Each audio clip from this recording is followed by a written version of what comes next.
भारत जहाकू देवादेवीर देश कुहाଯାଏ ଯେଉଁଠାରେ ଲକ୍ଷ ଲକ୍ଷ ମନ୍ଦିର ରହିଅଛି କିନ୍ତୁ ଆମେ ଆଜି ଜାଣିବା ଭାରତର ଟପ୍ 5 ପ୍ରସିଦ୍ଧ ମନ୍ଦିର ବିଷୟରେ ଯାହା କେବଳ ଭାରତରେ ନୁହେଁ ସମଗ୍ର ବିଶ୍ୱରେ ପ୍ରସିଦ୍ଧ। ତେବେ ଆସନ୍ତୁ ଚ୍ୟାନେଲକୁ ସବସ୍କ୍ରାଇବ କରି ଭିଡ଼ିଓକୁ ଆରମ୍ଭ କରିବା। ଏହି ଲିଷ୍ଟର ଶେଷ ଏବଂ 5 ନମ୍ବରରେ ଅଛି ଭଗବାନ ଜଗତର ନାଥ ଜଗନ୍ନାଥଙ୍କର ମନ୍ଦିର ଯାହା ଓଡ଼ିଶାର ପୁରୀ ଜିଲ୍ଲାରେ ଅବସ୍ଥିତ। ଏହା ତାର ଅସୀମ ମହିମା ଏବଂ ଚମତ୍କାର ପାଇଁ ପୁରା ବିଶ୍ୱରେ ପ୍ରସିଦ୍ଧ। ଏହାର ମୁଖ୍ୟ ପର୍ବ ହେଉଛି ରଥଯାତ୍ରା ଯାହାକୁ ସମଗ୍ର ବିଶ୍ୱର ଲୋକ ଦେଖିବା ପାଇଁ ଆସିଥାନ୍ତି। ଆମ ଲିଷ୍ଟର 4 ନମ୍ବରରେ ଅଛି ମୀନାକ୍ଷୀ ମନ୍ଦିର ମଧୁରାଇ ଯାହା ତାମିଲନାଡୁରେ ଅବସ୍ଥିତ। ଏହି ଲିଷ୍ଟର 3 ନମ୍ବରରେ ଅଛି ତିରୁମାଲା ତିରୁପତି ବାଲାଜୀ ମନ୍ଦିର ଯାହା ଆନ୍ଧ୍ରପ୍ରଦେଶରେ ରହିଅଛି। ଏହା ହେଉଛି ଭଗବାନ ବିଷ୍ଣୁଙ୍କର ଏକ ପ୍ରସିଦ୍ଧ ମନ୍ଦିର।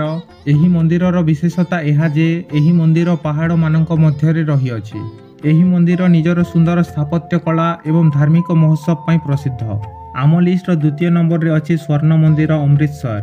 ଏହା ହେଉଛି ଶିଖ ଧର୍ମର ଲୋକମାନଙ୍କର ଏକ ପବିତ୍ର ଏବଂ ପ୍ରସିଦ୍ଧ ସ୍ଥାନ।